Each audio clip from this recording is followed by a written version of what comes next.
All right, so our topic today is emotional eating. So it's appropriate that you brought food to this one. One thing to note, there's a description of emotional eating on that first page. What is emotional eating? When we use food, particularly comfort foods, to make ourselves feel better. One thing to keep in mind is everyone is an emotional eater to some degree. Obviously, we are not always rational eaters, because if we did, we'd always choose healthy things, because most people know what we should be eating. So our emotions do definitely play a factor in what we eat, what we feel like eating, our taste buds, our wants. And sometimes it gets even further than that, and that's when it becomes emotional eating. So it's eating to fill emotional needs rather than filling our stomach. Kind of thing is when you use foods to comfort yourself after a hard day. If you've had a stressful day at work, that's another really common one. Our culture is very food centric. We have food to celebrate, and like for pretty much any big event, there's food there. Except for having a baby, like you're talking about, that's the one that we don't usually have. Although baby showers and stuff like that. So when it really becomes emotional eating is when it's compulsive, though, and you feel like you don't control over it. Your emotions are dictating what you eat rather than you actually making the choice. And obviously we want to avoid that as much as we can. So to decide if you're an emotional eater, Christy put together this nice list of questions. Do you eat more when you're feeling stressed? Do you eat when you're not hungry or when you're full? Do you eat to feel better, to calm yourself, soothe? If you're bored, sad, mad, anxious, etc., do you reward yourself with food? That's a really common one I see, like even with your nutrition. Oh, I ate well all week, so I get this reward at the end. Do you regularly eat until you've stuffed yourself instead of that comfortably full feeling you get when you've eaten the right amount? Does food make you feel safe? Do you feel like food is a friend? Do you feel powerless or out of control around food?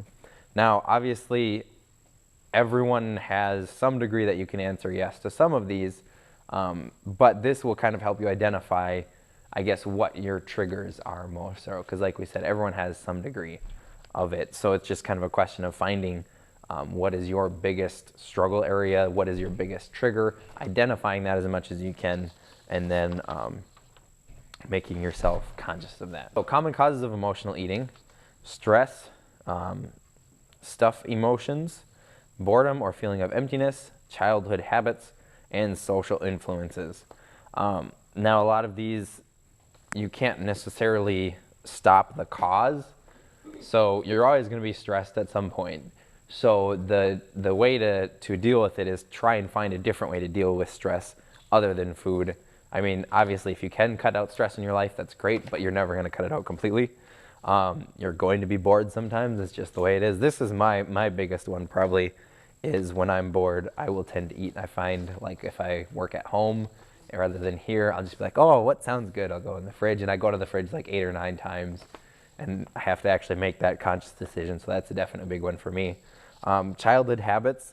This can be one that's very difficult for people to break. Oh, my parents, gave me cookies when I came home, or whenever we, got a good report card, you feel like by going back on it, you're telling your parents they did a bad job sometimes. That's not necessarily the case. We just learn more.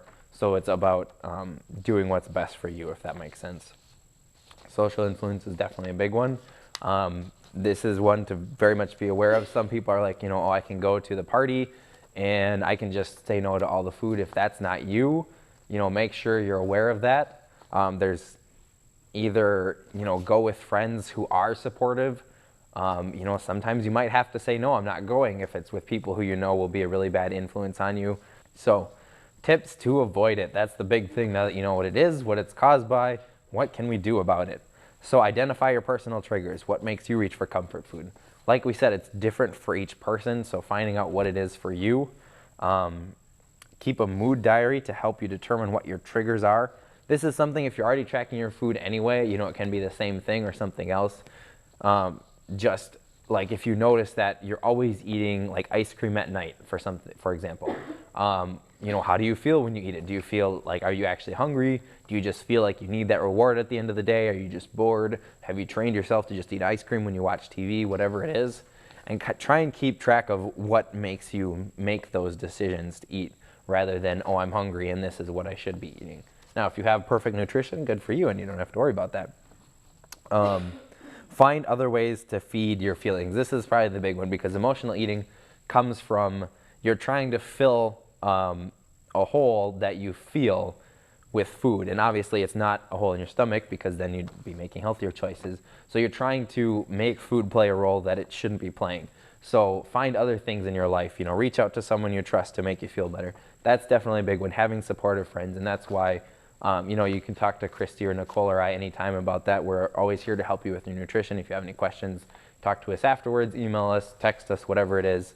You have the teams in the challenge, you have all the friends you've met here. Reach out to someone, talk to them about it. That's why we get together like this, because knowing that there's other people who are being supportive of you, helping you and encouraging you, is probably one of the biggest things for that. Take a bath, relax, play with a pet or your children, find something else to do, like specifically if you're bored or if you feel like you need to distress, go for a walk, find something that will be your stress reliever other than food. And it might take a couple of tries. You might have to try a couple of things before you find something that works for you. Read a book or find a hobby, something you like to do. That's, that can help with the boredom. And work out is obviously a good one, because you probably noticed this. Once you work out, you feel like you should eat healthier. It kind of takes that away. And it actually does have a lot of positive effects in the emotional state of your mind. It increases your mood. It releases a lot of chemicals that make you feel better. So, working out is always a way to help.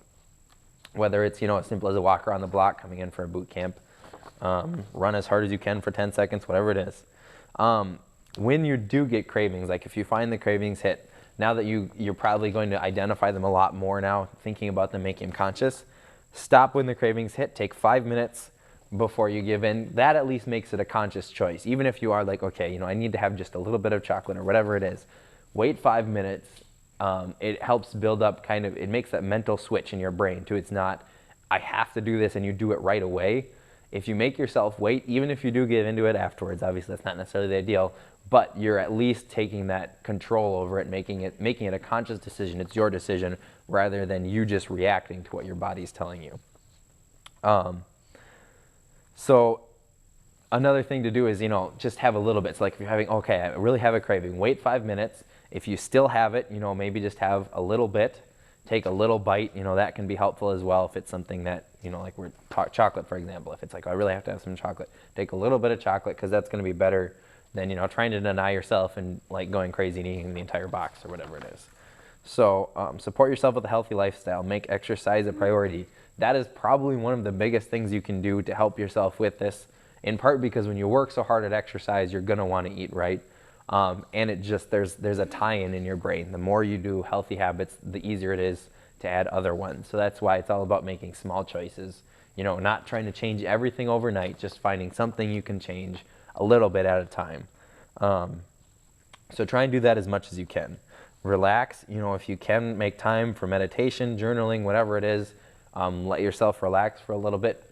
The more we get, technology and everything makes it easier for us to get things done, but then we feel like we have to get more done. So most people are always going. Women and moms, I think, are the worst at this, especially with kids, and everyone else has to get taken care of. Take a little bit of time for yourself. I know this is important too. If you can, relax, even if it's only, 2 minutes when you wake up in the morning. Just relax for a little bit, try and de-stress yourself, and you'll be surprised. Meditate, it sounds kind of weird, but, try it and you might be surprised at how effective it is. And the last one, we've been talking about this a little bit, but surround yourself with positive people who are supportive and understanding.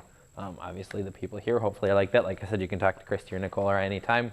But having those people who, that, oh man, I was really struggling with this last night. It's nice to have someone you can talk to about that. That's why we have the groups on Facebook. That's why they're closed. It's all members. So everyone is working out. They're trying to make the same changes you can. And hopefully they're going to be encouraging of that. So. All right, thank you for staying. Again, if you have, if you guys ever need to talk about anything, have questions on nutrition, let Christy or Nicole or I know. So.